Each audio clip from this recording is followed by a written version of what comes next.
Hi, my name is Nursyazana Azwani. I will present introduction for hospital waste. Hospital waste is any waste produced in a hospital, including waste from patient care, medical treatment, and healthcare operation.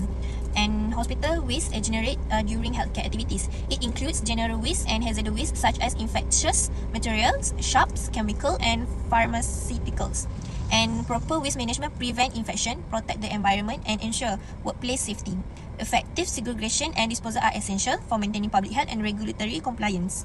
So this is a classification of hospital waste as hazardous waste, which is an infectious waste. For example, used glove, bandage, cultures, and contaminated material. Potential risk is a spread of infectious disease, which is HIV, hepatitis B and C, and tuberculosis. And sharp waste, example, needles, shrink, scalpels, and broken glass. And potential risk is needle stick injuries and blood-borne infections. Third, pathological waste, which is human tissue, organ, blood, and placenta, which is can infect, risk and ethical concerns. Fourth, pharmaceutical waste, which is expired drugs, vaccine, chemotherapy drugs, which is can toxicity and water contamination and environmental damage. For chemical waste, example is a disinfectant, solvent, laboratory reagent, and potential risk is burn, poisoning, and has respiratory problems. Next, radioactive waste. For example, radioactive material from radiotherapy and nuclear medicine, and potential risk is radiation exposure and DNA damage. Lastly, heavy metal and precious waste, and example, mercury thermometers, batteries, and gas cylinder. Potential risk, environmental pollution, neurological damage, and explosion hazard. Assalamualaikum and very good morning. My name is Syauqina Nabilah binti Aznee, and today I'm going to share about characteristic of hospital waste. The first one is infectious and pathological waste. For the biological characteristic, it is microbiological hazard, which it is high danger of rapid microbiological growth. If it left unmanaged, the pathogens replicate exponentially, and it increasing the infection risk over time.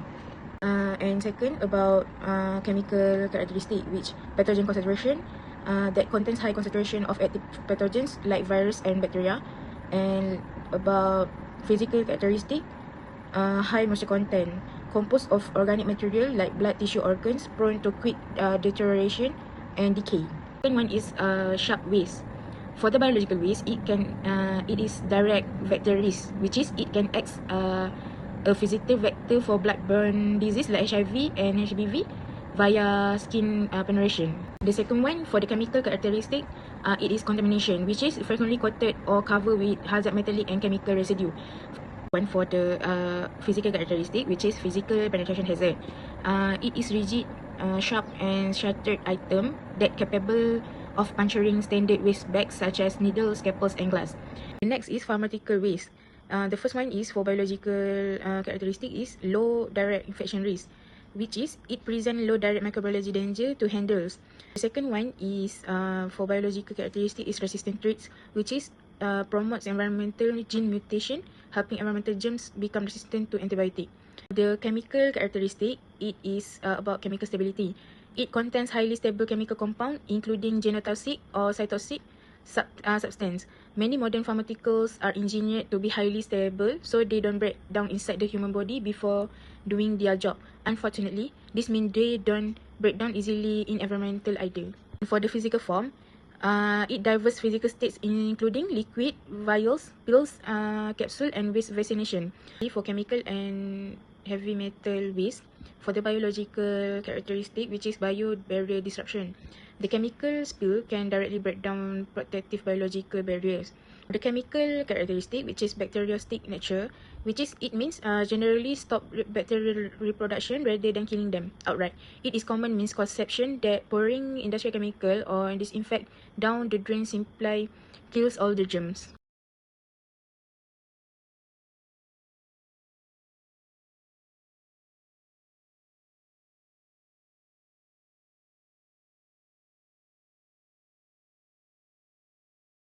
Assalamualaikum. My name is Mohamad and Faiz. Now I will explain the handling and storage of hospital waste, which are important steps in ensuring safety, preventing infection, and protecting the environment. We are going first to handling. Firstly, hospital waste must be segregated at the source using color-code container to prevent cross-contamination. For example, yellow bags are used to infection waste, while puncture-resistant containers are used for sharps such as needle and blades. Waste bags should not be filled beyond 3/4 of their capacity to avoid tearing, leakage, and spillage. In addition, dedicated trolley or carts should be used to transport waste safely to reduce physical strain on workers. Healthcare workers must wear appropriate personal protective equipment or PPE, such as gloves and masks when handling the waste. Regular training is also important to ensure workers follow safe handling procedure and comply with regulation. Moving on storage, hospital waste should be stored in designated areas close to where it is generated. This storage area must be separated from patient treatment areas and food preparation zone to reduce health risk. Central storage facility should be covered, locked, well ventilated, and clearly labeled as hospital waste only. The floor should be impermeable and equipped with proper drainage and cleaning facilities. For waste store over extended period, refrigeration between 4 to 6 degrees Celsius is recommended. Finally, hospital waste should be transported to treatment facility within 48 hours whenever possible to minimize risk. Next, I will discuss the transportation of hospital waste. Internal transport. Within the hospital, waste should be transported using dedicated wheel trolley or containers. These containers must be smooth, leak-proof, and easy to clean and disinfect. Transportation routes should be avoid patient care and clean areas whenever possible to reduce contaminant risk. Additionally, waste should never be transported together with clean supplies and food items. External transport. For external transportation outside the hospital, waste must be only handled by licensed waste transport companies. The vehicle used must comply with the Environment Quality Schedule Waste Regulation 2005. Every shipment requires an eco-assignment note which contains waste detail and tracking information. Furthermore, transportation record must be retained for at least 3 years for monitoring and compliance purpose. Safety measure. Any spill or accident must be cleaned and disinfected immediately. Incident should be reported to the Department of Environment, which is DOE. And lastly, regular inspection and audits help ensure compliance and continuous improvement. Assalamualaikum, my name is Fatin Balqis and I will presenting the Malaysia's legislative framework for hospital waste. Lastly, Hospital for waste is the classified physical as hazardous characteristic, material requiring which is strict toxicity and regulation from corrosivity. generation and It contains segregation heavy metal to like transportation, mercury, lead, treatment, and and final cadmium, disposal. and extreme pH The value, material which is includes infectious and highly contaminated corrosive human acid and tissues, alkali. blood, body fluids, excretion drugs, and needles. The principal legislation governing hospital waste management in Malaysia is the EPA 1974, which sets overarching environmental protection standards. Under the Supporting Environmental Scheduled Waste Regulation 2005, hospital or clinical waste is officially classified as scheduled waste SW404, covering infectious materials, discarded sharps, pathological waste, and pharmaceutical residues. Oversight is provided by the Department of Environment (DOE) to ensure that waste handling and treatment comply with national and international environmental safety standards. So next is the legal obligations, penalties, and treatment standards. Healthcare facilities generating clinical waste or hospital waste are legally obligated to segregate and store their waste safely, employ licensed handlers and transporters, and ensure that treatment and disposal only occur at DOE-approved facilities. Under Section 34B of the EQA 1974, any unauthorized handling, storage, or disposal of scheduled waste, including hospital waste, is a punishable offence. Violation may result in fines range from 100,000 to 10 million ringgit and mandatory imprisonment of up to 5 years, emphasizing the government's commitment to strict enforcement. Treatment facilities typically use high temperature incineration or autoclaving to ensure complete decontamination before final disposal. On all clinical waste transporters and treatment operators must obtain licenses from the DOE and comply with strict safety protocols. These procedures are designed to minimize both infection risk and environmental pollution from medical sources. With the increasing volume of clinical waste, Malaysia is enhancing its framework through improved monitoring system and sustainable waste treatment initiatives. The government is exploring digital tracking systems for clinical waste movement and shift toward non-incineration technologies. Future initiatives also aim to integrate hospital waste management into the national circular economy blueprint, ensuring long-term sustainability and public health protection. Assalamualaikum warahmatullahi wabarakatuh. My name is Mohamad Rahimi Azman, and today I will be presenting Chapter 5, which focuses on current treatment technologies for hospital waste. Unlike municipal solid waste, clinical waste contains highly pathogenic microorganisms, sharps and pharmaceuticals requiring specific thermal, chemical or physical treatment procedures prior to disposal.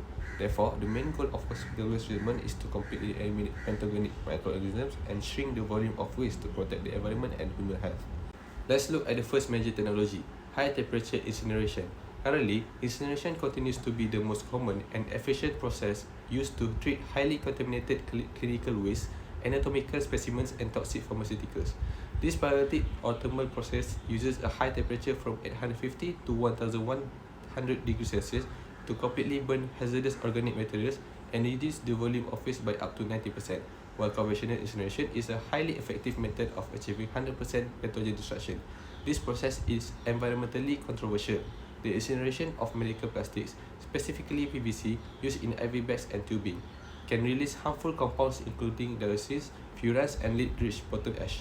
In order to meet stringent environmental regulations, contemporary medical waste incinerators are required to be fitted with sophisticated air pollution control equipment, such as wet scrubbers and baghouse filters, to control these toxic emissions. To avoid the adverse environmental and emission impacts of thermal incineration, autoclaving, also known as steam sterilization, has gained popularity as a non-incineration alternative.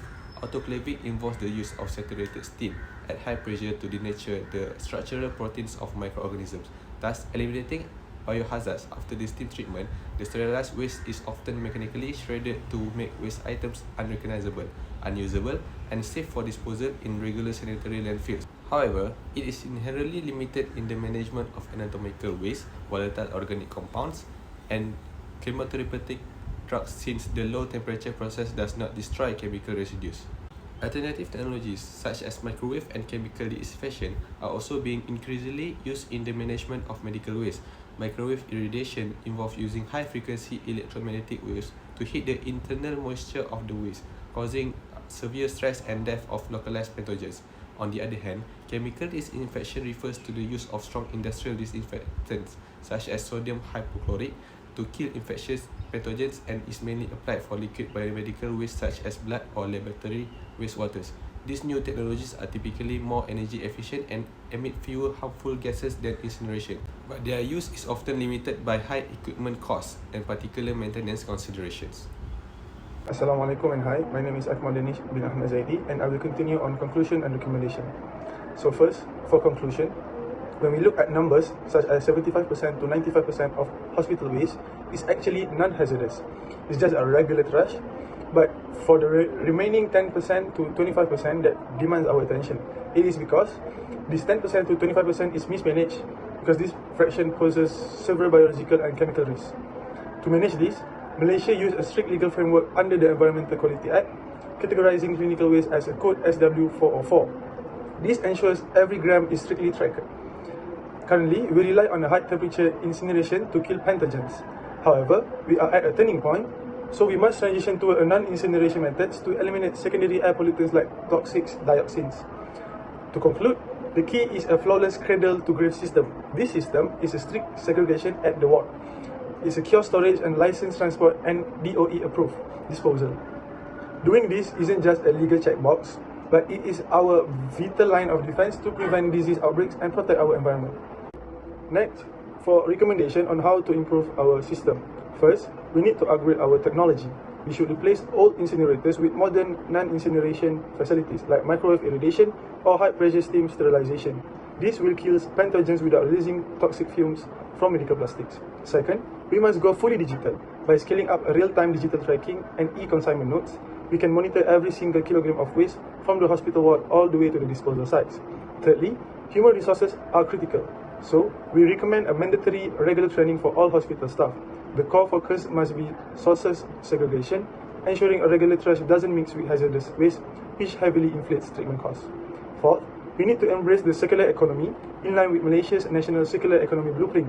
Hospitals should sterilize and recycle non-infectious plastic like HDPE saline bottles to keep them out of landfills. Finally, the last point is we should pre-treat at the source. Disinfecting liquid lab waste and microbiological cultures chemically on site drastically reduce biohazard risk before the waste ever leave the building. By combining digital tracking, green technology and better training, Malaysia can set a new standard for a sustainable healthcare. That's all from us. Thank you for listening. Assalamualaikum.